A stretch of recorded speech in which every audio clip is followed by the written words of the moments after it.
Ya el ¿por qué no te callas? Del rey Juan Carlos a Hugo Chávez, que tanto nos asombró, parece cosa de niños, porque la discusión del tándem Trump-Vance con Zelensky llevó la atención a otro nivel y al presidente de Ucrania a ser expulsado de la Casa Blanca. Las consecuencias son aún impredecibles. En el corto plazo se suspendió la ayuda norteamericana a Ucrania, que es cerca del 43% del total de la que ha recibido desde la invasión rusa. Y aunque por primera vez Volodymyr Zelensky ofreció una tregua parcial, es difícil predecir cuál será el próximo paso de Trump. Apuesta fuerte el presidente de Estados Unidos. ¿Humilla a sus rivales o a los que ve como tales? Porque en el pasado, Ucrania y otros han sido aliados de su país. Ensalza a Putin, aunque sea un autócrata. Pero la apuesta es arriesgada y está llevando a la Unión Europea o a Europa a asumir que deberá tener cierta independencia en sus capacidades defensivas y por lo tanto militares. Que cuidar a Ucrania, piensan varios países, es cuidarse también a ellos mismos, y porque la fidelidad de Putin no tiene nada de segura, sobre todo cuando su aliado principal es China. Pero el presidente norteamericano es pragmático y así como avanza, retrocede, así como grita, sonríe a la misma gente si es necesario. Y así como establece aranceles a México y Canadá, entre otros, se abre a retrotraerlos o a moderarlos si la resistencia es muy fuerte o los beneficios insuficientes. ¿Hacia dónde se dirige la guerra en Ucrania y qué es lo más relevante de estos primeros meses de mandato y de política exterior de Donald Trump? Lo conversamos hoy en Conexión Global Prime.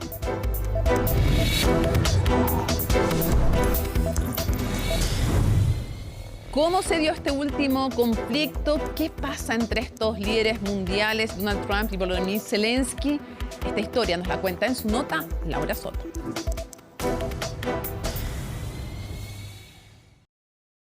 You're right now not in a very good position. You're gambling with World War III. You're gambling with World War III. El punto de inflexión comenzó con una reprimienda el viernes pasado en la oficina Oval, frente a los medios de comunicación. I don't think you'd be a tough guy without the United States, and your people are very brave. But you're either going to make a deal or we're out. 3 días después, la advertencia se cumplió. Estados Unidos suspendió sus envíos de ayuda militar a Ucrania. Un funcionario de la Casa Blanca decía a CNN que esta medida tenía por objetivo que Kiev se comprometiera a buscar la paz. Menos de 24 horas después, Zelensky cedía ante los deseos de Trump. Ninguno de nosotros quiere una guerra interminable. Ucrania está dispuesta a sentarse a la mesa de negociaciones lo antes posible para acercar una paz duradera. Nadie desea la paz más que los ucranianos. Mi equipo y yo estamos dispuestos a trabajar bajo el firme liderazgo del presidente Trump para lograr una paz duradera. Con un comunicado en sus redes sociales, el presidente ucraniano propuso las primeras etapas de un plan para poner fin a la guerra, que incluye la liberación de prisioneros y una tregua parcial en los combates aéreos y marítimos, una propuesta similar a la que presentó Francia esta semana. Zelensky además se refirió al bochornoso episodio que protagonizaron ambos en la Casa Blanca. Nuestra reunión en Washington, en la Casa Blanca, el viernes no salió como se esperaba. Es lamentable que haya sucedido así. Es hora de corregir las cosas. Nos gustaría que la cooperación y la comunicación futuras fueran constructivas. Aún así, no ofreció disculpas como Trump se lo exigía. En un discurso grabado, el mandatario ucraniano reiteró, eso sí, que no está dispuesto a ceder territorio para alcanzar la paz. Sabemos que los rusos no han cambiado su posición ni sus exigencias en relación con Ucrania. Exigirán una reducción de nuestro ejército, querrán una renuncia legal a nuestros territorios. Pero les diré que, en realidad, mientras todos en Ucrania nos mantengamos unidos y fuertes, mientras estemos aquí, nadie lo logrará. La paz será digna. Así y todo, el Kremlin valoró la declaración escrita del presidente Zelensky y su destinatario, Donald Trump, también la elogió durante su primer discurso ante el Congreso estadounidense este martes. Aprecio que haya enviado esta carta, la recibí hace popoco. Al mismo tiempo, hemos tenido conversaciones serias con Rusia y hemos recibido fuertes señales de que están listos para la paz. ¿No sería hermoso?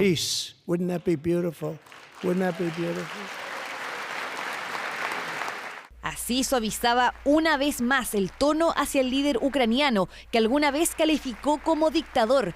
Pese a aquello, su asesor de Seguridad Nacional y la CIA confirmaron este miércoles que el intercambio de inteligencia entre ambas naciones se encuentra en pausa. Esto mientras se mantiene la suspensión del apoyo militar, una situación que de todas formas podría cambiar. Creo que lo que me ha dicho el Consejo de Seguridad Nacional al respecto es que han suspendido o están reconsiderando la financiación para Ucrania, la pausa en la financiación.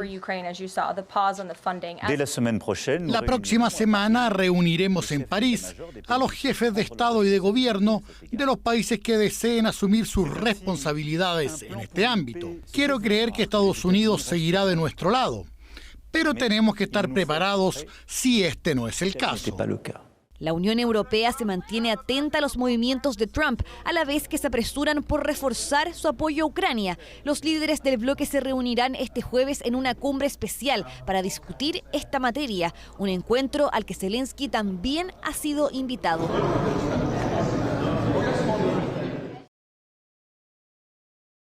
Comenzamos el análisis y para eso nos trasladamos hasta Ucrania con, ahí lo van a ver en pantalla, Iván Pechko, que es analista del Consejo de Política Exterior Prisma Ucraniano.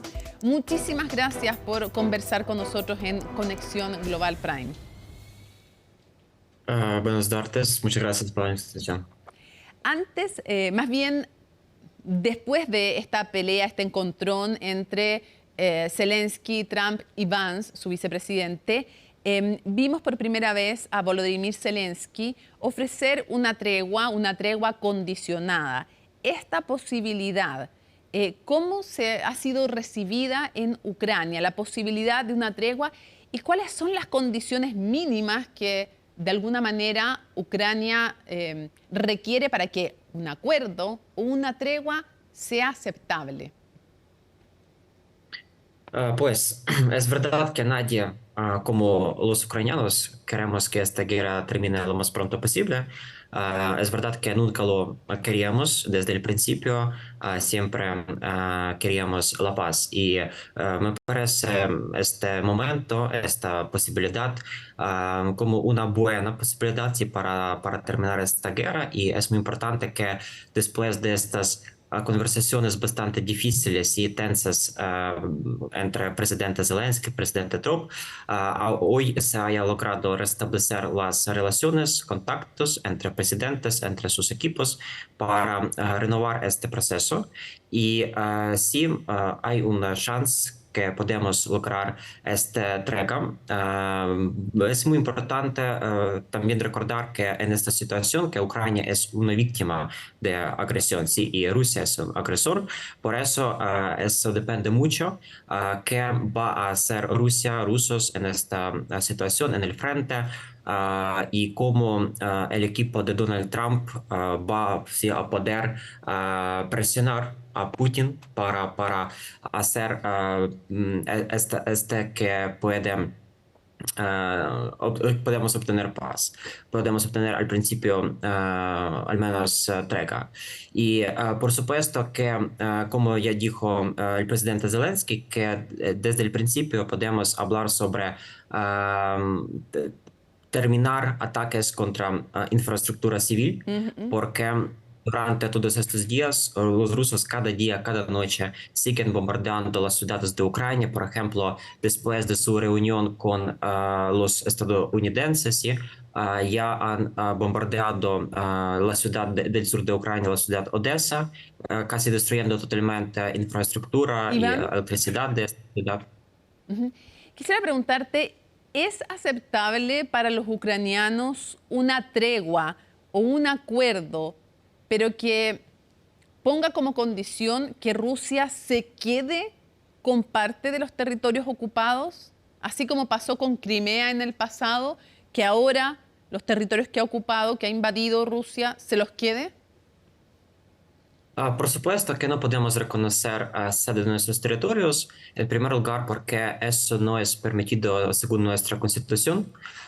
Son nuestros territorios reconocidos por la sociedad internacional, por la ley internacional, Pero al mismo tiempo entendemos que ahora en esta situación no podemos cambiarlo, no podemos quitar el agresor de todos nuestros territorios y no podemos perder muchas vidas, especialmente ahora cuando hay problemas con ayuda, por ejemplo, por parte de los Estados Unidos. Por eso estamos de acuerdo con esta idea de tener una tregua para salvar nuestras vidas y para continuar el diálogo en el sentido diplomático en futuro.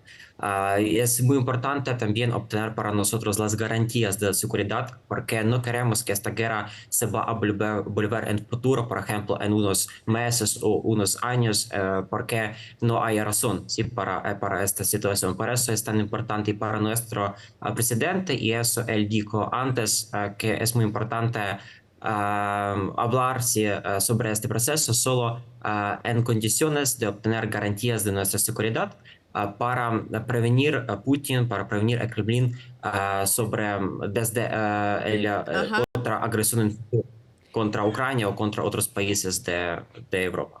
Entiendo que no es suficiente garantía para Ucrania que estén las inversiones norteamericanas realizándose en su territorio, sino que quieren garantías explícitas, porque en el pasado no se han cumplido esas garantías cuando son solo de palabra, y si no fuera Estados Unidos, ¿podría ser Europa quien con tropas desplegadas en el terreno garantizara la seguridad de Ucrania?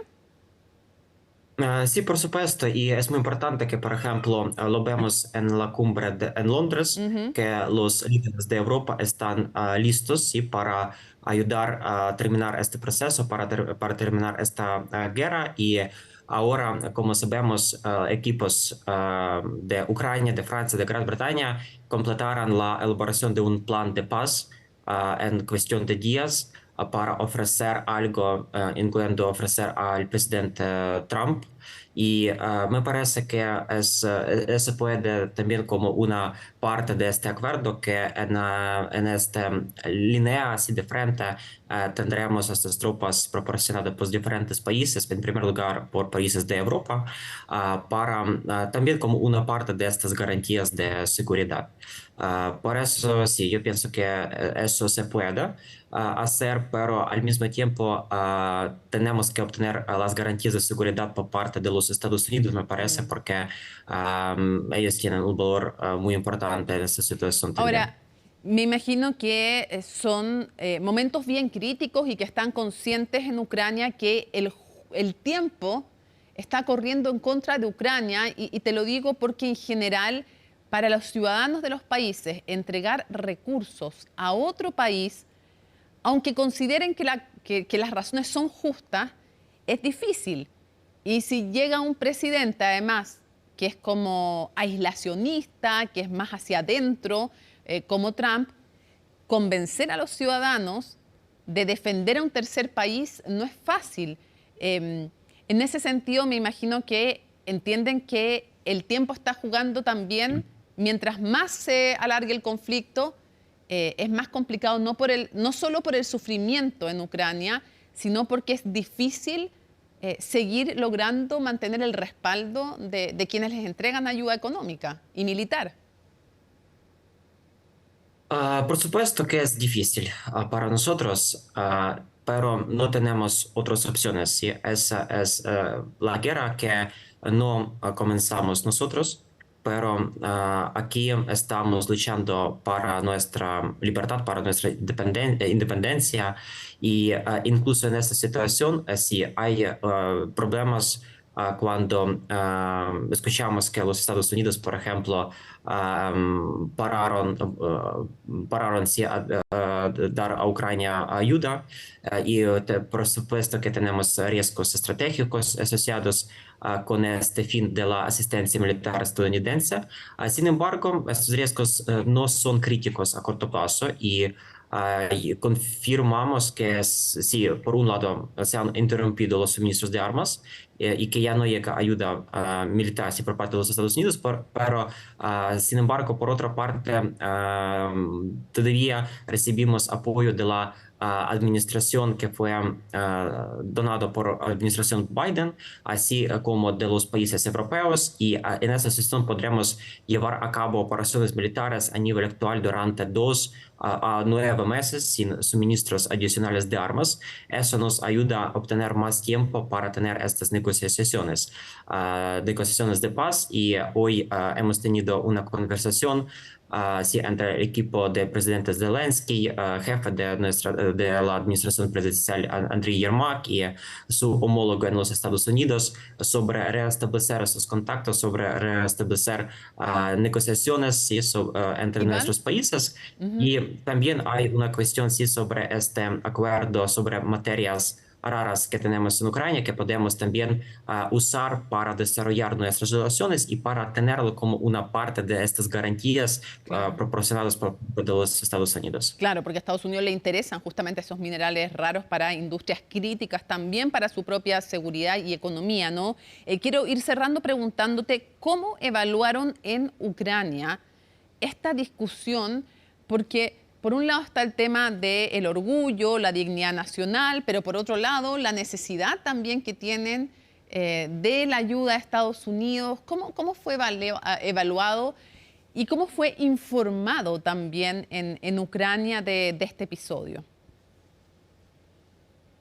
Pues en primer lugar, por supuesto que esta confrontación entre entre presidente Zelensky y presidente Donald Trump, es el único que puede estar feliz en esa situación. Es, por supuesto, nuestro enemigo, Rusia. Y por supuesto que nosotros estamos muy agradecidos a los Estados Unidos como a otros países de Europa, todo el mundo, incluyendo Chile, por supuesto, por toda ayuda nos proporcionada durante estos 3 años. Y no queremos terminar así, no queremos tener algunos problemas con Estados Unidos. Pero por otra parte, es importante decir que nuestra sociedad ahora está más unida que antes de este conflicto, de esta discusión que había en Washington, porque ahora casi todo, sí puedo decir, o vamos a decir, 60% de nuestra sociedad está apoyando al presidente Zelensky, porque veo que el presidente Zelensky tenía esta decisión dura, pero lo hacía para defender nuestra libertad, para defender nuestros intereses, nuestra posición, porque de nuevo, si no empezamos esta guerra, no atacamos a otro estado, aquí estamos para defender nosotros, para defender nuestro futuro, y lo que queremos es terminar esta guerra y obtener garantías para que esta guerra nunca se vuelva más a nuestros territorios. Y ahora estamos todos juntos con nuestro gobierno, a pesar de todos los problemas que tenemos, por supuesto, pero queremos terminarlo, terminarlo lo más pronto posible, junto con nuestros socios, en primer lugar con nuestros socios, nuestros aliados de Europa, que están más cerca para nosotros, pero al mismo tiempo con Estados Unidos también. Y a pesar de todas las declaraciones, yo pienso que es muy importante que la nueva administración en Washington está lista para negociar, para tener este diálogo con todas partes de este conflicto, para terminar esta guerra. Iván, muchísimas gracias por habernos acompañado desde Ucrania con tu análisis sobre estos momentos críticos de la guerra con Rusia. Muchísimas gracias. Gracias.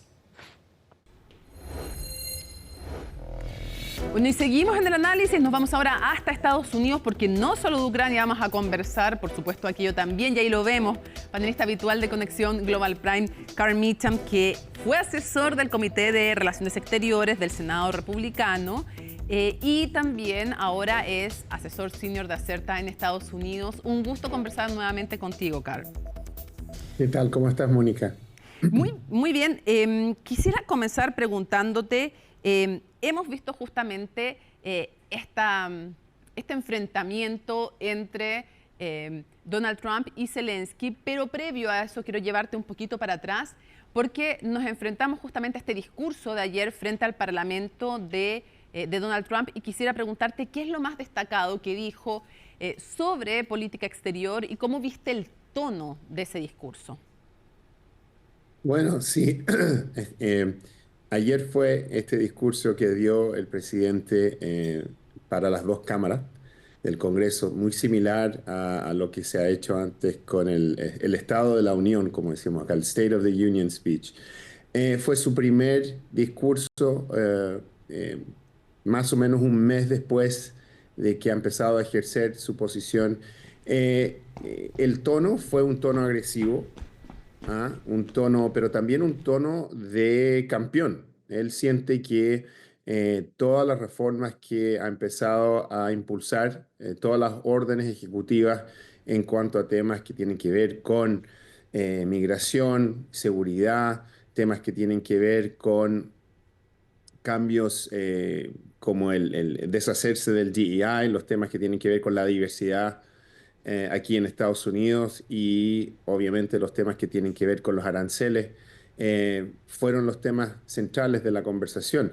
Aunque yo te diría que también hubo un aspecto muy apta para televisión con algunos anuncios y gente que tuvo él como referente, ¿cierto?, en el público, hablando de cómo políticas públicas que él ha impulsado han ayudado a seguridad, a los temas que tienen que ver con los abusos y la violencia que él dice que impartan los inmigrantes, en particular el Tren de Aragua y venezolanos en Estados Unidos.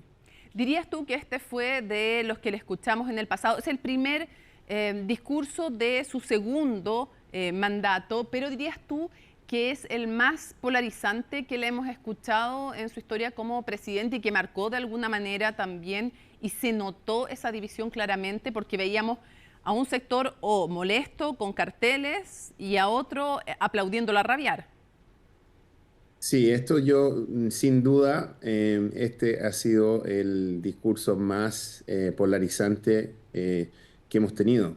Mucha gente dice que ha sido el más polarizante desde la época de la Guerra Civil estadounidense. Eso te dice mucho, eso fue en 1875, ¿cierto? Así que se vio, los miembros del Partido Demócrata no se expresaron en cuanto a los típicos aplausos o los esfuerzos para ir a darle la mano al presidente. No hubo nada de eso, hubo mucho silencio.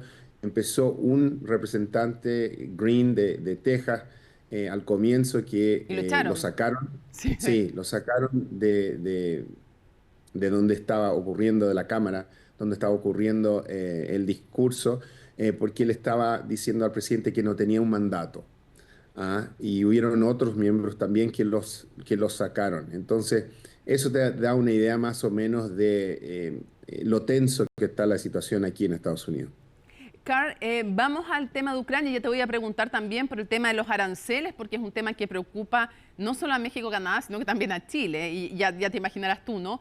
Esta pelea con Zelensky, entre Zelensky, Trump y también el vicepresidente Vance. Quisiera preguntarte tú, ¿cómo entiendes lo que pasó ahí? ¿Por qué llegó a pasar? ¿Fue buscado o no? Porque desde que entra a la Casa Blanca Zelensky, lo primero que le dice más o menos Trump es, ¡ay, vino vestido de fiesta! O sea, comienza así, los periodistas, la primera pregunta, un periodista es molestándolo también por el atuendo que tiene que ver con la guerra en Ucrania. Entonces, ¿cómo viste tú los errores de uno y de otro lado y cómo llega a producirse esta situación? ¿Cuán buscada fue o no? ¿Cómo viste ese episodio y cómo ha sido leído en Estados Unidos? Mira, la gente que apoya a Trump tiene una manera de verlo y la gente que no lo apoya tiene otra manera de verlo. La entrada y el tono y el contexto que marcó el presidente Trump desde el comienzo fue uno que fue más agresivo, ¿cierto? Y yo creo que tuvieron una conversación, tú aludiste a cuando le vino a decir hola cuando llegó. Que le dijo eso en cuanto a cómo estaba vestido, pero después en el óvalo que diga, en la oficina óvala del presidente, la reunión empezó más o menos normal y después se convirtió en una confrontación con palabras en altos tonos, no diría gritos, pero muy tenso. Sí, y donde el presidente Zelensky estaba más o menos siendo, yo creo, no sé si la palabra es abusado, pero le estaban hablando de una manera muy crítica y diciéndole que básicamente él debería ser mucho más, debería apreciar mucho más la ayuda estadounidense y que él no estaba expresando esa apreciación, esa gratitud, ¿cierto? Casi diciéndole como un cabro chico, lo estaban tratando no con el respeto que debería tener un líder de otro país, además un líder que está en una guerra, donde su pueblo está perdiendo y luchando contra una Rusia que, aunque ha podido tener una guerra más o menos igualitaria, ¿cierto? No la puede hacer sin el apoyo de los europeos, de los estadounidenses. Y el presidente Trump y el vicepresidente querían básicamente querían verlo sumiso en su visita y no reaccionó bien. O sea, Zelensky, como los otros presidentes que vinieron más temprano, ¿cierto? El presidente o el primer ministro de Inglaterra, Starmer vino, Emmanuel Macron de Francia vinieron y más o menos le siguen la onda al presidente Trump, ¿cierto? Igual en el caso del presidente de Francia, Claro. Emmanuel Macron tuvo un encontrón con las cifras de ayuda a Ucrania. Igual hubo un momento tenso ahí, no del nivel de Zelensky, pero hubo un momento tenso. Exacto, pero al mismo tiempo tiene una relación con Trump que es más de iguales. Sí, claro. Han tomado más tiempo juntos, se han visitado juntos, entonces creo que hay un respeto mutuo distinto ahí. Entiendo. Esa relación no la Sí. tiene Zelensky con Trump y además, y esto fue lo que salió en esta confrontación, ¿cierto? Que Zelensky estaba apoyando a Biden. ¿cómo se llama? El presidente Biden, claro. Y eso se lo dijo J.D. Vance. Entonces, era una mezcla de los temas que tienen que ver con la falta de tener esa relación más seguida, ¿no? Que el presidente Zelensky no estaba apoyando a Trump, estaba apoyando a Biden, dio un discurso en la campaña de Biden. Sí. Entonces, no sentían que había ese tipo de lealtad. Y después, la otra cosa que es grande, que creo que envuelve todo esto, es que el presidente Trump, la vista que él tiene de la posición de Estados Unidos, ¿cierto? Es que nosotros somos los más fuertes, todo el mundo nos debe a nosotros y deberían mostrar su gratitud hacia nosotros, porque nosotros somos los que de nuestra caridad estamos ayudándoles a países que no tenemos que ayudarles. Claro, básicamente esta idea de que las grandes potencias deciden el destino del mundo y el resto, los chicos, tenemos que más o menos agradecer si nos toca bien esa decisión, ¿ya? Pero quisiera preguntarte, ¿cómo se entiende de alguna manera este cambio de bando de Trump, no de Trump, sino en el fondo, cómo lleva a su país desde ser un aliado estratégico y tradicional, más que estratégico, más tradicional de Ucrania, a querer acercarse a Rusia, a pesar de que Rusia tiene como un aliado principal a China, con el cual antagoniza finalmente a Estados Unidos? Entonces, ¿cómo se entiende esa cercanía o esta confianza o esta alabanza incluso hacia Putin, teniendo las condiciones que te estoy diciendo yo para después poder llevarte a otros temas también que han sido súper noticiosos? Sí, mira, la gente que apoya a Trump es gente que es más nacionalista, más aislacionalista, se aísla más, creen en una economía más nacionalista. Yo te diría que están interesados o apoyan esta imagen del hombre fuerte, del líder fuerte. Creo que es algo que al presidente Trump le gusta de lo que ve de Putin. Entonces, sus seguidores van más o menos con ese tipo de líder, ¿cierto? La otra cosa que también han pasado más, es que hay un movimiento que es más de esferas de influencia. En vez de que Estados Unidos esté en los asuntos de todo el mundo, ¿cierto? Y jugando el papel o el rol que ha jugado desde la Segunda Guerra Mundial, de apoyar a instituciones multilaterales, ¿cierto? De ser más o menos el punto base del orden mundial. Lo que quiere hacer Trump es cambiar y redefinir y reordenar el lugar de Estados Unidos, enfocarse más en su esfera de influencia, que él siente que el hemisferio oeste es esa esfera. Lo hemos visto con lo que está tratando de hacer en el canal de Panamá, Groenlandia, tratando de meter a Groenlandia en el hemisferio oeste, y el trato que le ha dado a Canadá. Ok, vamos justamente a eso. Te quiero preguntar, muy breve, para poder pasar por lo de los aranceles y lo de la prensa. ¿Crees que finalmente va a volver y va a retroceder algún paso si es que no le pide disculpas a Zelensky, pero va a volver la ayuda a Ucrania, la ayuda que suspendió y que es el 43% del total que recibe y que es muy clave en comunicaciones aéreas, tecnológicas, información de inteligencia? Entonces la pregunta es si crees tú que, para podernos ir a lo de los aranceles, si crees o no que esto se retrotrae y le devuelve en el fondo el tema de la ayuda a Ucrania.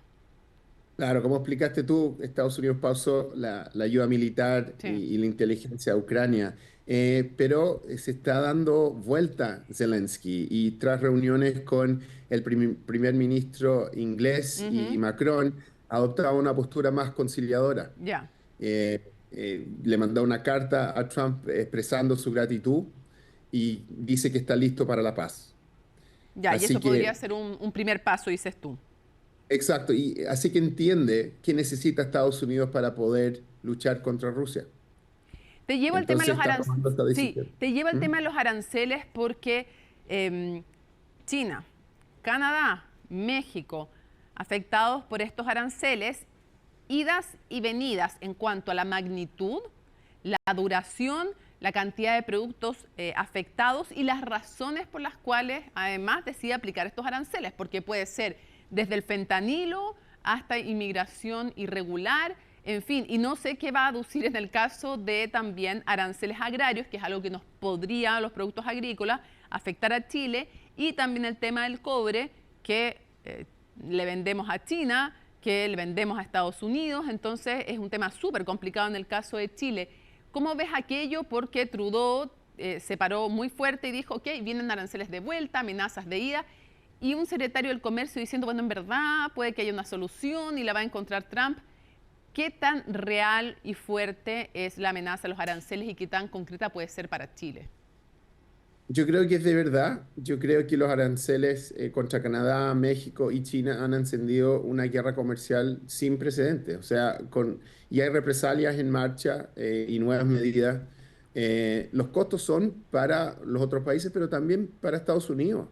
Los precios aquí se van a disparar, van a afectar desde fábricas hasta la canasta básica estadounidense.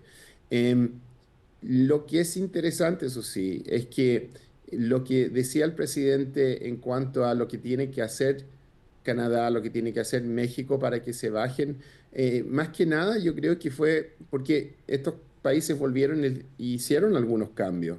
Yo creo que Trudeau habló sobre los avances que habían ocurrido en cuanto a fentanilo en la frontera. Creo que lo mismo ocurrió con México, que han habido más avances en controlar inmigrantes que están tratando de entrar a Estados Unidos sin permiso, ¿cierto? Pero también a narcotráfico.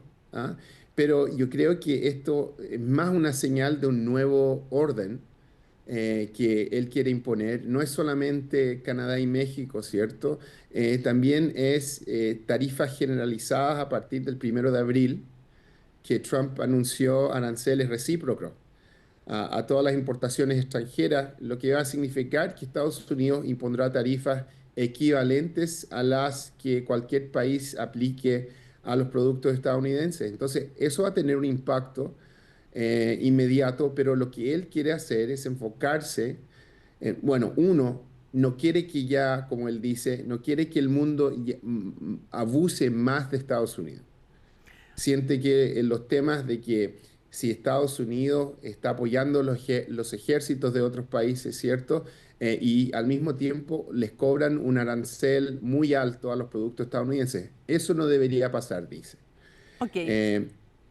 Quisiera cerrar preguntándote por el tema de la prensa, porque entre otras de las cosas que hemos visto en estos primeros días, hemos visto un presidente que decide que él va a tener la última palabra sobre, no necesariamente las acreditaciones dentro de la Casa Blanca, pero está la acreditación, hemos estado ahí en la Casa Blanca acreditados, pero luego está la entrada a la oficina oval, que es el lugar donde realmente le puedes hacer preguntas directo al presidente. Este no es un presidente como otros en la historia que vaya a esa sala que vemos en todas las películas, sala de prensa, la mostrábamos en las elecciones, sino que es en la oficina oval donde él interactúa más con la prensa y que esa posibilidad, hacerle preguntas directas al presidente Trump, él va a decidir qué periodistas sí y qué periodistas no. De hecho, ya ha expulsado a algunos periodistas que no se han ceñido como a las normas que él ha dicho, por ejemplo, no llamando Golfo de Norteamérica al que tradicionalmente conocemos como Golfo de México. En fin, ¿cómo has visto la relación con la prensa y cómo ves en general el tema democracia y Trump para ir cerrando? La relación ha sido una relación muy difícil, llena de fricción con la prensa tradicional. Él dice que quiere diversificar los oyentes para poder darle una chance a prensa no tradicional, prensa de estados que votaron por él y darles un aspecto más amplio a su mensaje. Obviamente hay problemas con esta manera de hacer las cosas porque él está determinando quién tiene acceso al mensaje y quién puede hablar con él. Muchos han dicho que es una manera de controlar mensajes, ¿cierto? Hemos visto esto antes, lo hemos visto con otros presidentes determinando quién puede estar en las conferencias de prensa, lo hemos visto antes, pero de la manera en que lo está tratando de hacer el presidente Trump es algo nuevo. Y mucha gente siente que esto es un control a la información y no está bien cómodo con esto y siente que es el comienzo de algo mucho más serio. ¿Crees tú que es el comienzo de un cierto autoritarismo declarado en Estados Unidos? Yo creo que todavía en Estados Unidos hay acceso a distintas fuentes, todavía en Estados Unidos hay la chance de poder hablar y sin ningún tipo de consecuencia, ¿no? Pero mucha gente está haciéndose esa misma pregunta, los temas que han ocurrido con el ejército, los temas que han ocurrido con achicar el gobierno, ¿cierto? Deshacerse de la burocracia, es lo que dice el presidente. Y después lo que estás hablando tú en cuanto a la prensa, son temas que van al meollo de lo que es tener una sociedad libre. Así que hay mucha gente que está haciéndose esa pregunta. El Partido Demócrata no ha podido definir bien cuál va a ser su manera de combatir o preguntar o de montar una oposición. Y eso es algo que preocupa mucho también. Pero hemos visto ya respuestas desde los estados. La gobernadora de Maine ha sido una que ha respondido de manera muy fuerte al presidente en cuanto a las restricciones en DEI, en diversidad.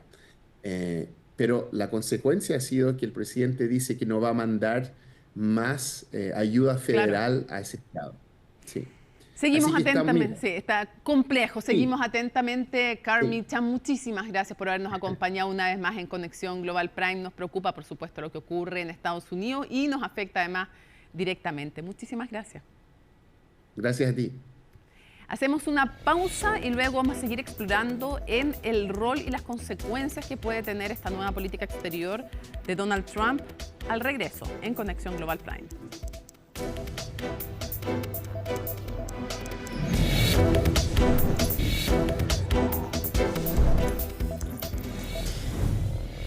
Bueno, y volvemos a Conexión Global justamente para tener una panorámica sobre las consecuencias que estos hechos que hemos analizado pueden tener para Europa y para el mundo, y para eso nos contactamos con Andrés Servín, doctor en Ciencia Política y presidente del Consejo Académico de CRIES, autor de, entre otros, Guerra y Transición Global, experto en Rusia, Eurasia, analista internacional. Andrés, un gusto conversar contigo nuevamente.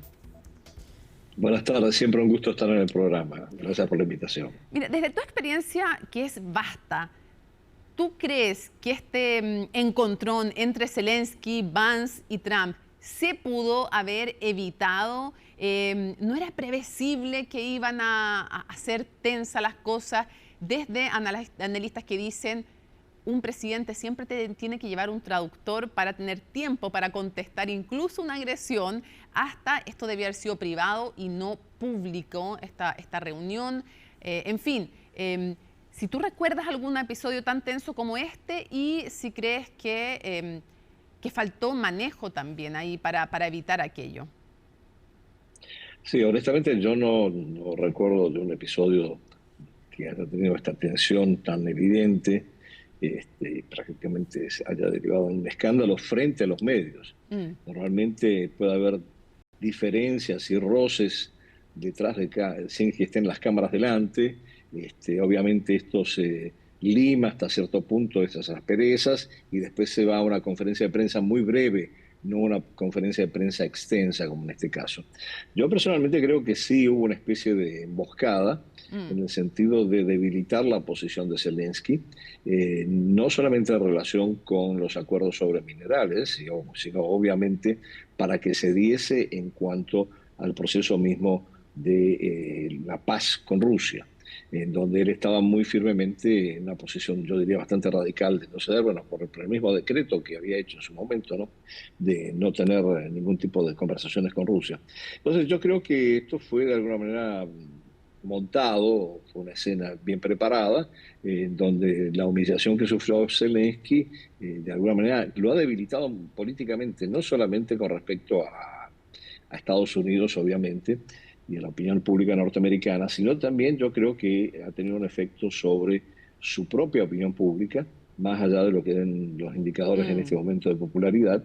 Lo cierto es que en el Parlamento ya se levantó una voz para plantear el impeachment de Zelensky.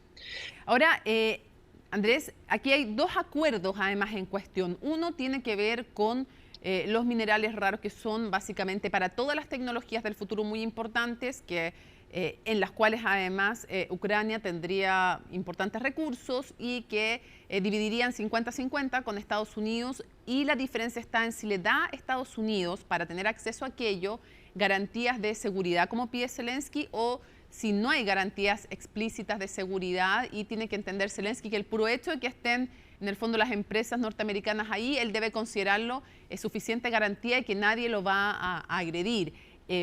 ¿Cómo crees que se zanja eso? Bueno, en esto la administración Trump ha sido muy clara, es decir, no va a haber ningún tipo de garantías de seguridad adicionales fuera del hecho de la inversión estadounidense en el marco del acuerdo sobre minerales y tierras raras.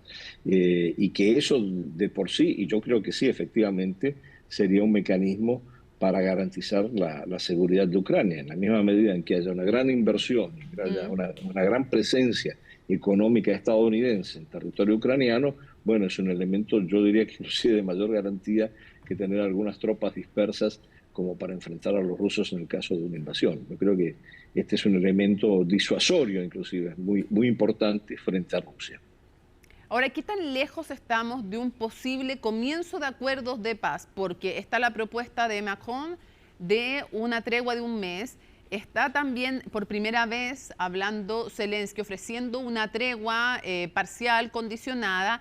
Y está también lo que le hemos escuchado en el fondo a Trump, que es una propuesta en que se le concede prácticamente todo lo que Putin quiere. O sea, que Ucrania no ingrese a la OTAN, que Rusia se anexe provincias y territorios ocupados. Se le levantan también las sanciones a Rusia, entre otras, que pueda volver sin problema a las reuniones del G7. Entonces yo te pregunto, ¿cómo ves tú la posibilidad de que se llegue a una tregua, a un acuerdo? ¿Estamos más lejos, más cerca desde que está en la presidencia Donald Trump? Bueno, primero que esa famosa promesa de Donald Trump de acabar con la guerra entre Rusia y Ucrania en 24 horas, evidentemente era más parte de una narrativa y de un discurso propagandístico que una realidad. Como estamos viendo, el proceso se complejiza muchísimo, en el sentido de que, bueno, primero ha tenido que poner de alguna manera, no solo apartar y marginar del proceso de negociación con Rusia, que tiene una agenda mucho más amplia que Ucrania, vamos a estar claros, ¿no? La negociación entre Rusia y Estados Unidos.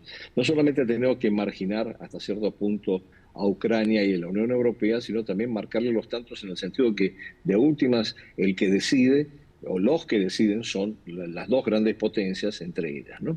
Y esto primero es muy difícil de tragar, desde luego para Zelensky, ya lo hemos visto por su reacción misma en la reunión, y en segundo lugar es muy difícil de tragar para los europeos, que en este momento están muy agitados en torno a, bueno, qué va a pasar con la Alianza Atlántica. Y de hecho, ya ha habido voces que han dicho de una manera tajante que la OTAN prácticamente está muerta. Entonces, los europeos van a tener que reestructurar toda su política, no solamente en términos de la política exterior, sino también en términos de su política de defensa, con una gran inversión, y este es un punto de gran discusión, e inclusive también con una gran voluntad política que no siempre es compartida, como hemos visto de la reunión entre Macron y Steinmeier, habían acordado hacer este planteamiento sobre el cese al fuego de un mes, etcétera, y Macron se adelantó para tener un protagonismo y dejó al premier británico en un segundo plano. Orbán, desde luego, tiene dentro de la Unión Europea una posición totalmente prorrusa, anti cualquier salida que implique el presidente de Hungría, Víctor Orbán, que es aliado además de Trump. Exactamente. Entonces, estamos en un panorama muy complejo, donde yo creo que un cese al fuego mismo va a demorar bastante. Supongamos que se produce de todas maneras, va a haber una serie de implicaciones en términos, no sabemos todavía, más allá de lo que ha planteado Putin en su momento sobre las condiciones que teóricamente ha aceptado Trump, sobre no entrada de Ucrania en la OTAN, sobre que Rusia preserva los territorios ocupados, sobre eventualmente que no haya ningún tipo de situación que vincule excesivamente o que convierta a Ucrania en una amenaza a la seguridad de Rusia. Más allá de eso, no hemos escuchado todavía una respuesta contundente. Si vamos a hablar, si nos reunimos a hablar, fíjese, bueno, la primera reunión entre funcionarios, entre funcionarios rusos y estadounidenses, terminó en un planteamiento en donde, bueno, en principio tenemos que normalizar las relaciones diplomáticas. Y después, en el panorama a largo plazo, hay otros temas mucho más candentes, como son la renovación del START 3 de armas estratégicas, en donde hay un punto, y aquí entra el tercer actor que no está tan presente en toda esta discusión, que es China, porque Trump insiste en que China entre en esa negociación, los rusos son un poco reticentes, y entonces vamos a ver cómo esto se va a ir desarrollando de aquí en adelante, ¿no? Entonces, lo que quiero decir con esto es que hay como dos planos, ¿no? Hay un plano en donde la relación Rusia-Estados Unidos lleva un proceso muy acelerado de restablecimiento de las relaciones, si no quiere, y hay otro plano en donde la guerra de Ucrania es como un factor que está en un segundo plano que se irá resolviendo de acuerdo a esta complejidad de actores que están involucrados y principalmente por la decisión de los dos grandes actores. Andrés, eso está muy claro, ¿no? Estados Unidos y Rusia. ¿Qué consecuencias, incluso no buscadas desde el punto de vista de Trump, puede tener para Europa esta actitud en que va dinamitando un poco esta alianza tradicional transatlántica, debilitando de paso a la OTAN, pero de alguna manera otros creen tal vez fortaleciendo a la Unión Europea, que no es lo mismo efectivamente que la OTAN, porque la OTAN incluye entre otros a Estados Unidos, ¿no? Y te lo pregunto específicamente porque ya sabemos que para poder endeudarse hay un límite al déficit que pone la Unión Europea, en lo cual ya están avanzando en que se puede obviar ese límite. Cuánto pueden gastar en defensa también, e incluso algunos como Alemania, por razones internas, no solo de política exterior, estaban pensando sacar de su constitución o elevar el techo de deuda. Entonces te quiero preguntar desde el punto de vista del rearme de Europa y desde el punto de vista también del fortalecimiento interno, de la cohesión interna frente a Trump, acercándose a Rusia, si es que no puede terminar finalmente fortaleciendo a Europa, y poniéndoselo más difícil a Donald Trump en algún sentido, cuando antes siempre fue o se consideró para muchos países, como Alemania, quien subsidiaba la defensa de Europa. Bueno, yo creo que hay varios escenarios posibles. Uno, evidentemente, es esto del fortalecimiento de Europa, cosa que, en mi opinión personal, lo veo un poco dudoso, porque Europa no es un actor unificado, homogéneo, único, sino que hay muchos actores que toman decisiones a veces a contrapelo uno de otro, y en relación de la política exterior de Europa también, eso se ve con mucha claridad. Segundo, claro, está el escenario de que en vez de fortalecerse, Europa se va a debilitar, y esto va a tener una deriva en el sentido de que Europa no va a ser un actor relevante en el sistema internacional. Y yo creo que en el planteamiento de Trump, y esto es un análisis que va más allá de lo que estamos discutiendo, Trump tiene una visión muy geopolítica de cómo quiere consolidar el espacio vital de Estados Unidos. Por eso se extiende hasta Groenlandia, Canadá, hasta prácticamente Panamá. Eso pareciera ser lo que encararía una nueva doctrina Monroe, pero referida solamente a ese espacio. Y en ese espacio no se ve con mucha claridad qué cabida tiene la Unión Europea como tal. Entonces, da la impresión de que deja en manos de los europeos que vean cómo hacen para resolver sus problemas, y lo ha dicho así abiertamente, y eventualmente que vean cómo manejan sus finanzas para poder fortalecer su política de defensa y de seguridad en la eventualidad de que se queden con una OTAN partida o sin la participación de Estados Unidos, ¿no? Finalmente te pregunto, ¿cómo ves la relación en el mediano y largo plazo de Putin-Trump? ¿Es necesariamente siempre complicidad, o cuando estén en juego también los intereses de China puede llegar a haber tensión, o cuando, no sé, Putin decida finalmente no cumplir con alguna de las condiciones que Trump haya entendido como aceptadas, también puede tensionarse esa relación? ¿Qué tan segura es esa alianza? Bueno, esto es algo que está en proceso, no sabemos muy bien cómo va a seguir avanzando. En principio pareciera que hay una cierta sintonía entre los dos líderes. Putin ha sido bastante aquiescente con respecto a la victoria de Trump y a la nueva administración, pero aquí de nuevo hay un telón de fondo que se pierde de vista. La decisión de Trump de avanzar en un acuerdo con Rusia tiene mucho que ver con la necesidad de focalizarse en su principal área de conflicto, que es con China. Y para eso necesitaría romper la relación tan estrecha que existe entre Rusia y China. Ahora, desde la perspectiva rusa, y por lo que yo he leído y los análisis que se han hecho y se vienen haciendo desde 25 años, Rusia ha entendido muy bien que no puede volcarse a un acuerdo con Occidente, sea con Estados Unidos o con la Unión Europea, solo y exclusivamente. Acuérdense que ya la idea de la Casa Grande Europea desapareció totalmente, porque Rusia se ha reorientado hacia Eurasia, y sus vínculos más estrechos desde el punto de vista comercial, tecnológico inclusive, y político desde luego, son con China y con otros países de Eurasia. El problema es que nosotros muchas veces en la percepción occidental no vemos el entramado de organizaciones que han surgido en Eurasia bajo del liderazgo de China y Rusia, a veces compartido, a veces con ciertas tensiones, pero la Organización de Cooperación de Shanghái es un ejemplo magnífico de eso, en donde han ido incluyendo a todos los actores que les parecen importantes para garantizar la seguridad de Eurasia, y eventualmente están avanzando inclusive en acuerdos de carácter comercial que se complementan con la iniciativa de la Franja y de la Ruta de los chinos. Andrés Servín, muchísimas gracias por habernos acompañado en un nuevo Conexión en Global Prime. Que tengas muy buenas noches. Muy buenas noches, Mónica. Muchísimas gracias por la invitación, como siempre, y un placer estar en el programa. Igualmente. Termina entonces Conexión Global Prime en un claro ejemplo de cómo los fenómenos están interconectados, cómo la política exterior de Trump ya directamente vía aranceles nos puede complicar o no, o indirectamente a través de lo que genere en el mundo y en una eventual guerra comercial, su relación con China, su relación respecto a la Unión Europea y el conflicto en Ucrania. Nos vemos la próxima semana.